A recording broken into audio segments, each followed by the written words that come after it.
Check out this crazy video from Australia's so-called anti-immigration protests.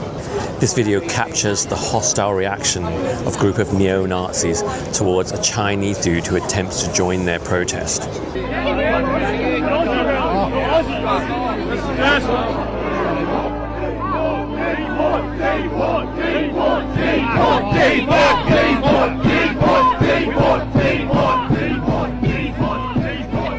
Pretty intense, huh?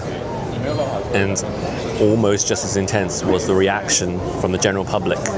In the comment section, the guy got torn apart, mostly by the Asian American community for being such an idiot. There was a lot of FAFO, fuck around and find out, because they were suggesting that it served him right. For any Chinese or East Asian or Oriental or any person of an ethnic minority dumb enough to join a far-right protest and not think that there was going to be consequences. Well, that's the narrative that they were trying to push. You would think that the Chinese guy would get support, right? Or at least sympathy from his own community, whatever that is. So in order to defend himself, the guy had to justify why he was there. So he went public, and according to Hear Me Out, the account that shared this video, the real story is Steve Zhang is an independent photographer. He was there intentionally provoking those neo-Nazis by telling them, hey boys, what happens if I'm a member of the Communist Party? What are you boys gonna do?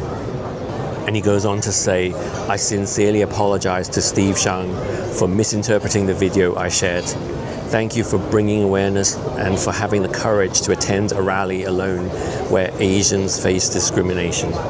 So the guy wasn't there to support the movement. He wasn't actually trying to join the protest, but to capture it.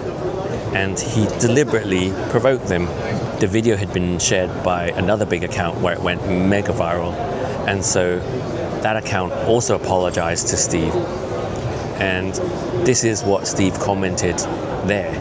It's okay to make some unintentional mistakes. I accept the apology. And for the record, I was there to provoking the Nazi. This is the way you can get some good photos. Otherwise, the shoot, it's going to look like some generic, boring trash. For those who don't understand this behavior, it's because you are not a dedicated photographer who care nothing but good shots. Okay. So it's just about getting a good shot. And in order to do that, you need to provoke anger. So that's basically fake news, isn't it? Deliberately incite anger in order to capture a good photo, because otherwise it just looks boring.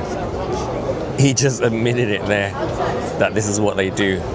And what's more, if you don't understand this, then you're not a good photographer, apparently. That is the state of journalism today, isn't it? You see this at every protest. Whatever the cause is, you can guarantee that it's going to be hijacked by a small element of extremism. And those are the ones that the media is going to capture. But it's not enough just to capture their presence. They need to provoke them, to make them look aggressive. And in this case, the media so needs you to believe that all the Australian protesters are neo-Nazis. I mean, that is the job of the media, isn't it? To defend the status quo. And when it appears to be under threat, when people are uprising against the institutions, they need to do whatever they can to destroy that movement. They did the same in Canada a few years back with the freedom movement, the trucker convoy. But everybody could see right through it. There was like one Nazi flag that they probably planted there. And Trudeau tried to make it out as if that was the spirit of the entire movement. And in Australia, there's a whole myriad of economic problems that people are protesting, which I'm not going to go into here. But the media's intent on making you believe that it's all about race. And yes, there was a small neo-Nazi contingent at the Australian protest. They tried to hijack it, but they didn't succeed because it was a huge crowd that was multicultural and peaceful. But as far as the general public is concerned, that's all they saw. And I don't agree with their reaction towards the Chinese dude. I'm not a big fan of communism, but I'm not going to stand there shouting deport. However, let's talk about communism. We all know that Australia is not in love with the CCP. We also know that there are millions of people all across Australia and the US and Canada and Europe and other Asian countries who escaped communism. The very existence of what we know as Taiwan today was built on people escaping communism. And if you talk to Chinese Gen Xers like myself, our parents lived through China's Cultural Revolution. That was in the 60s. And to this day, I still don't dare talk about what Chairman Meow Meow did, because I'm not sure if I'm going to be punished for it. So communism is a sensitive word for a lot of people, and we shouldn't wonder that the neo-Nazis didn't react well to it. On both sides of the left-right political divide, people talk a lot about the rise of authoritarianism today, but surely you must be aware that some of the most authoritarian regimes that have ever existed were communist regimes. That said, I will always welcome communists at my table. Every day on these apps, I'm debating with Marxist Leninists, all the woke American university students. And I admit I have a little communist streak in me. I don't totally dismiss it. Animal Farm was a great book before you got to the end. When it was going well, it was nice. And although I'm a Hong Konger, I love all my fellow Chinese in the motherland. We are all one people, regardless of who governs us. And whatever you think about communism, I think this is a very interesting case study on the state of the left today. Because I believe the left will eat itself. It is eating itself right now, isn't it? Everyone is welcome at the party as long as they fall in line. But step a foot wrong and you're over.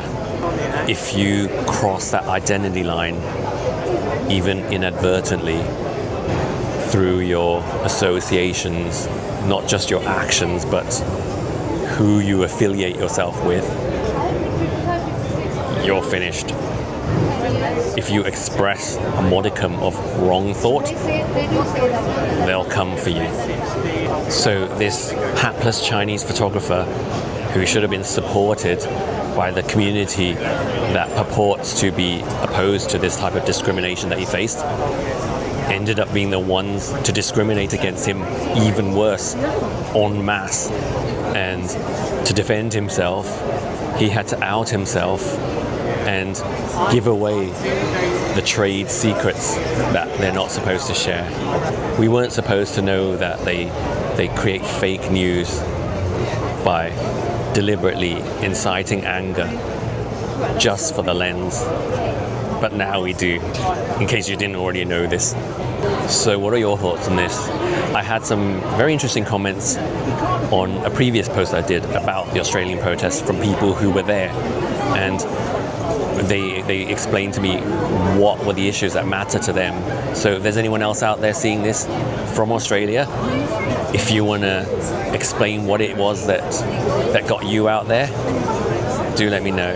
As much as the media bangs on about it, I've never heard from one single person who simply despises foreigners. But if that's you, do leave me a comment. You're welcome to join the conversation too. What is it that you can't stand about foreigners? And if you enjoyed this video, give it a like and a share. And if you're not already new, so please follow or subscribe to my channel. Thank you.